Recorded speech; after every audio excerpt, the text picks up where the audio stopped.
Et bonjour à tous les amis, bienvenue sur la quatrième partie, voire peut-être la cinquième en même temps, parce qu'on va attaquer les ailes de notre phénix. Donc comme d'habitude, c'est des pièces qui sont symétriques, donc je vais sûrement en monter une en vidéo et la deuxième, je vous ferai un truc condensé à mort, parce que c'est ni plus ni moins que la même chose. Comme vous pouvez le voir, j'ai déjà toutes les pièces qui sont préparées pour faire les deux ailes. Alors ça fait pas beaucoup vu comme ça, mais en vrai il y a pas mal de pièces quand même, il y a du détail. Donc écoutez, c'est parti et on se retrouve juste après.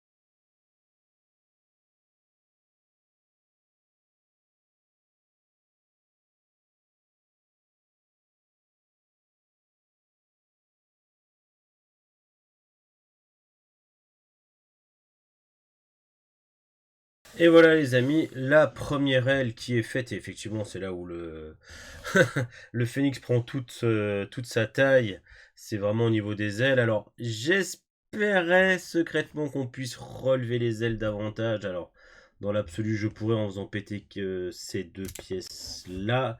Et en fait non, pas du tout. Donc c'est vraiment le blocage de ces pièces là. Bon, très bien, on les remet. Ah c'est... Ouais, ok, donc c'est somme toute basique au niveau des ailes. On verra un peu ce que j'en fais. Une attente qui n'est pas comblée. Bon, en même temps, je peux pas toujours avoir ce que je veux, hein. Mais, ok. Ça, c'était pas prévu.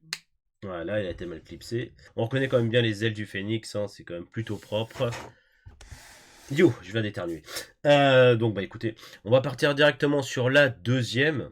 Et je vous reprends après la confection de la seconde aile. Et voilà les amis, la fin du phénix. Donc voici sa forme finale, hein. Là, il est grand grâce à l'envergure des ailes. Il est vraiment fini parce que là il me reste que le socle sur lequel le poser. Peu comment on le placera après. En tout cas je vais créer son socle, donc je vous donne rendez-vous à la prochaine vidéo pour le socle.